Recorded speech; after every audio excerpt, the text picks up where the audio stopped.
लो हाँ। नमस्कार, जय हिंद, सुप्रभात, राम राम। मैं हूं सुचित सिंह। जैसा कि जानते हैं कि बीपीएससी टीआरई 4 का नया बैच आप लोगों के लिए प्रारंभ हो गया है 23 जून से। साथियों, आप देख रहे हैं कि 6 to 8, 9 to 10, 11 12 हिंदी का बड़ा कंपटीशन रहता है। हम 6 to 8 की बात कर रहे हैं क्योंकि अगर एक में हम पूरी चीज़ें बता देंगे तो मज़ा नहीं आएगा। 6 to 8, 9 to 10 और 11 to 12 की अलग अलग बातें ही होंगी।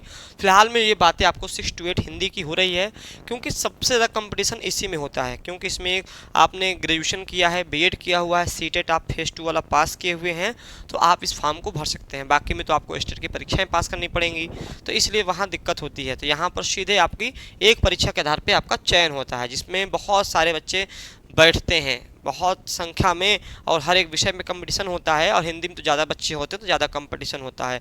इसी को देखते हुए लगातार क्लासेज आपके लिए हम 2-3 दिन से आप देख रहे होंगे। सिलेबस क्या है, किस टॉपिक से कितने प्रश्न पूछे गए थे, क्या योग्यता है, ये सारी बातें मैंने आपको वीडियो में बता रखी है। तो आज हम बात करेंगे एग्जैक्ट सिलेबस क्या क्या पढ़ना है। क्योंकि देखिए, पढ़ना बहुत कुछ होता है, आप पढ़ते रहते हो, आपको आइडिया नहीं है कि क्या पढ़ा जाए। भाई परीक्षा में क्या आता है, सिलेबस में क्या रखा है, क्या सेम सिलेबस उत्तर प्रदेश का भी पढ़ रहे हैं, मध्य प्रदेश का भी पढ़ रहे हैं, बिहार का भी पढ़ रहे हैं? नहीं भाई, सबका अपना अलग अलग है, कुछ न कुछ विशेषताएं होती हैं। चलिए आज हम लोग सिलेबस पे बात करेंगे, साहित्य और व्याकरण दोनों पर बात करेंगे कि कौन कौन से टॉपिक पढ़ने हैं, मैं आपको कैसे पढ़ाऊँगा, क्या क्या दूँगा। तो जल्दी से चैनल को सब्सक्राइब कर दें, लाइक कर दें और शेयर कर दें।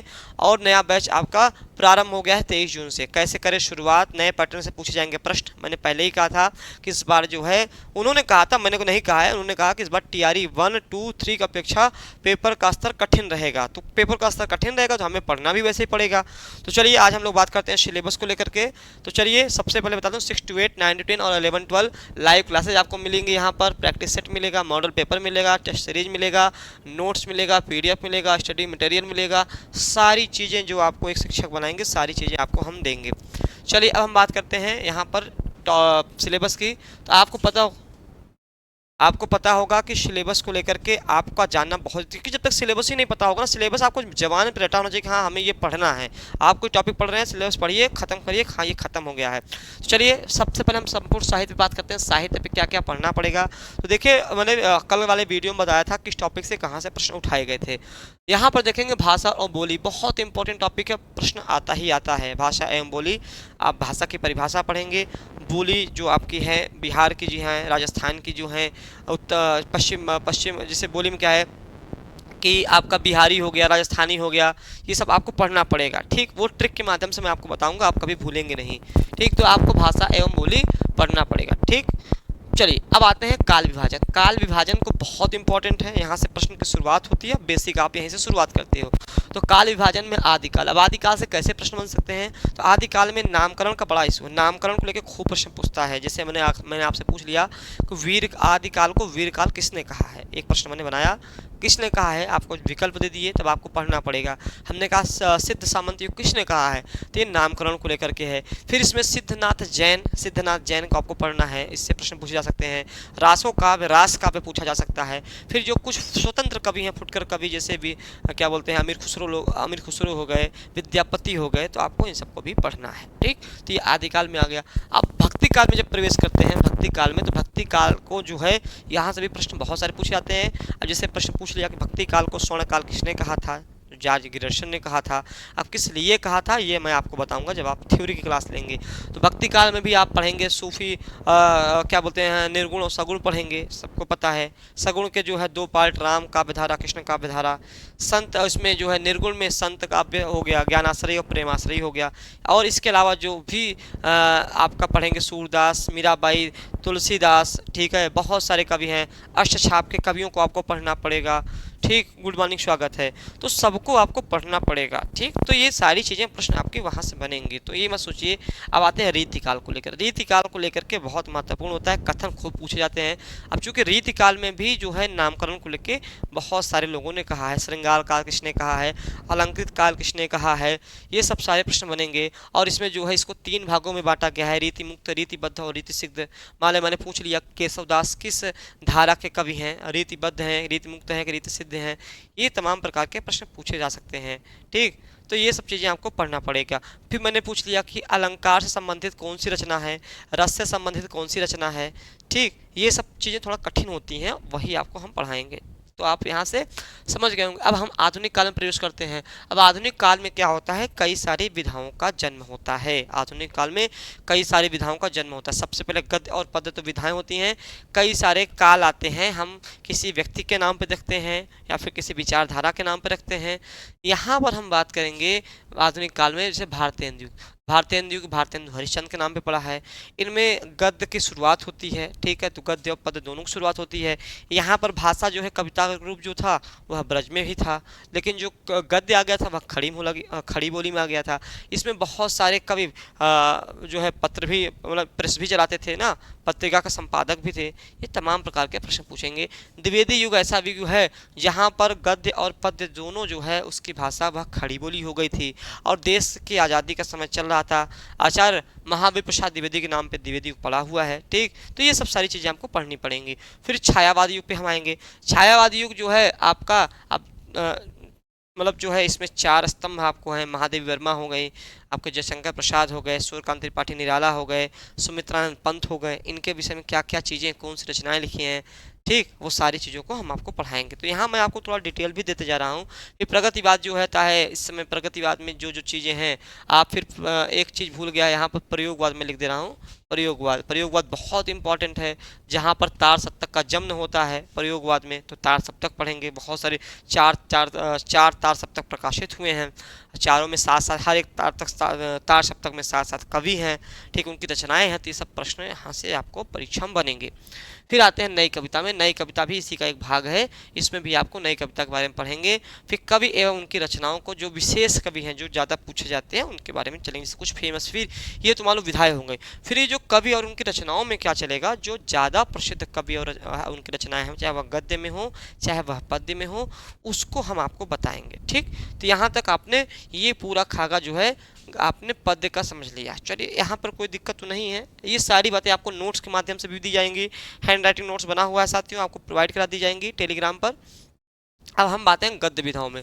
गद्य विधाओं का जो एक्चुअल में जन्म होता है वह भारतेंदु युग से ही होता है। तो नाटक, उपन्यास, कहानी, निबंध, जीवनी, आत्मकथा, आलोचना, संस्मरण, रिपोर्टाज, रेखा चित्र, अनुवाद और अपठित गद्यांश। और अपठित गद्यांश इसलिए इम्पोर्टेंट है साथियों कि यहाँ से जो है कुल 25 प्रश्न आपको यहीं से आएंगे। 25 प्रश्न आपको तो यहीं से मिल जाएंगे, इसलिए बहुत इंपॉर्टेंट है। यानी 5 पैराग्राफ आपको 6 to 8 में देखने को मिलेगा। 5 पैराग्राफ 6 to 8 में देखने को मिलेगा। तो ये बहुत इंपॉर्टेंट है, आपको पढ़ना पड़ेगा। तो अपठित गद्यांश 6 to 8 में ज़्यादा आते हैं। ठीक, तो यहाँ पर आपने, अब ये अनुवाद बहुत इंपॉर्टेंट है। आपका 2 से 3 प्रश्न आते हैं, कई बार पूछे गए हैं, 2 से 3 प्रश्न पूछे गए हैं। तो अनुवाद को खूब पढ़ना है। अब चूंकि पिछली बार जो पेपर हुआ था, जो इसके पहले पेपर हुआ था, उसमें क्या था, उसमें यह था साथियों कि 40 प्रश्न व्याकरण से पूछे गए थे। 40 प्रश्न जो है वह व्याकरण से पूछे गए थे। 40 प्रश्न जो है वह व्याकरण से पूछे गए थे। 15 प्रश्न जो है वह सिंधी साहित्य से पूछे गए थे। यानी ज़्यादा मतलब व्याकरण को खूब पढ़ना तो दोनों है भाई। अब 15 प्रश्न पूछ लिया है तो 15 प्रश्न किसी भी विधायक से पूछ सकता है, तो पढ़ना तो सब पड़ेगा आपको भाई, बच के तो जाना नहीं पड़ेगा। तो इसको क्या इंपॉर्टेंट है उसके आधार पे हम पढ़ाएंगे। व्याकरण 40 प्रश्न पूछा है, तो वो कौन कौन से टॉपिक से पूछा है वो भी हम बताएंगे। तो ये आपका हिंदी साहित्य का इतिहास हो गया है। ठीक, चलिए हम व्याकरण में प्रवेश करते हैं। व्याकरण में क्या क्या पढ़ना है, नंबर कैसे गेन करने हैं, कौन सी किताब। कल मैंने किताब के बारे में पूरी चर्चा करी थी, कल वाला वीडियो आप देख लीजिएगा। पूरा किताब हिंदी साहित्य के इतिहास में या व्याकरण में कौन सी बुक पढ़ें। अगर आप स्वयं से भी पढ़ना चाहते हैं तो आप स्वयं से भी पढ़ सकते हो, वो मैंने वहाँ बता दिया था। तो रस से प्रश्न आएगा, छंद से आएगा, अलंकार से आएगा, समास से, संदेह। अब पिछली बार शब्द शक्ति से कठिनतम प्रश्न पूछ लिया था, भेद के भेद पूछ लिया गया था। आप पिछली बार का पेपर देखेंगे ना, तो भेद का भेद पूछ लिया गया था, बड़ा खतरनाक प्रश्न पूछा था। तो शब्द शक्ति से 2 से 3 प्रश्न पूछना है। काव्य गुण से टीआरई 1-2 में ना वर्णमाला से खूब प्रश्न पूछा, सघोष, अघोष, अल्पप्राण, महाप्राण, ये आपका खूब पूछा जाता है। तो आपको ये पढ़ना पड़ेगा। कंफ्यूजन हो जाता है कि कौन सा सघोष, अघोष, अल्पप्राण और महाप्राण। ट्रिक के माध्यम से बहुत अच्छा समझाऊंगा। ट्रिक मैंने बहुत बनाया है आप लोगों के लिए, एक बार में समझोगे, पेपर में जैसे ही विकल्प देखोगे तुरंत कर ले जाओगे, मैं गारंटी दे रहा हूँ। शब्द से भेद। अब इसमें देखिए शब्द भेद में क्या है, आपको सारी चीज़ें, आपको संज्ञा, सर्वनाम, क्रिया, विशेषण, ये सारी चीज़ें जो हैं, विकारी जो है ये मिलेगा, विकारी और अविकारी। इसके साथ साथ पर्यायवाची, विलोम, मुहावरा, लोकोक्ति, अनेकार्थी शब्द, ये सारी चीज़ें आपको शब्द भेद के अंतर्गत आ जाती हैं। ठीक है, तद्भव, तत्सम, ये सब चीज़ें जो शब्द के 4 भेद होते हैं, शब्द के 4 भेद होते हैं, परीक्षा में पूछा जाता है, आपको ये वहाँ मिलेगा। इसके साथ ही साथ वाक्य शुद्धि, वाक्य शुद्धि से बहुत सारे प्रश्न आते हैं, वाक्य शुद्धि से बहुत सारे प्रश्न आते हैं, वो भी आपको करना पड़ेगा। ये सारी बातें बता दी हैं। आपके मन में कोई डाउट हो किसी चीज़ को लेकर के तो आप हमसे पूछ लें कि हाँ सर थोड़ा सा मुझे बताइए ये चीज़ें। अब यहाँ पर देखिए क्या करना है कि अब जो है ये सारी बता दी।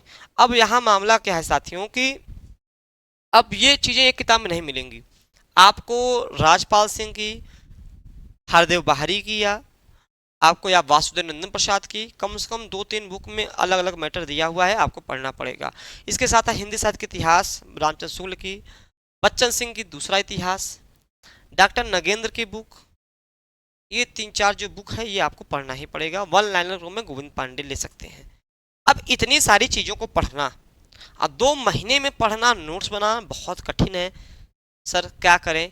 इसी के लिए, इसी को देखते हुए आपको इन सारे संग्रह, आपको जो किताब, जितने भी किताब हैं जो सबसे ज़्यादा प्रामाणिक है, जहाँ से प्रश्न आपके आते हैं, सारे चीज़ों को मैंने एक नोट्स के रूप में तैयार किया है, एक नोट्स के रूप में तैयार किया हुआ, नोट्स के रूप में, चाहे वह साहित्य हो, वह चाहे व्याकरण हो, चाहे वह साहित्य हो, चाहे वह व्याकरण हो। आप मेरे क्वेश्चन जब मैं प्रैक्टिस कराऊंगा आप उसका लेवल भी चेक करिएगा किस लेवल पे है, 9, 10, 11, 12, 6 to 8 सबके लिए वह है।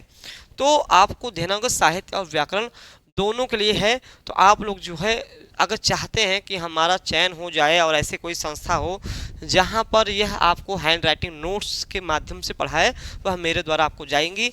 90 है 96 28 95 92 37, 92 37 ये नंबर है।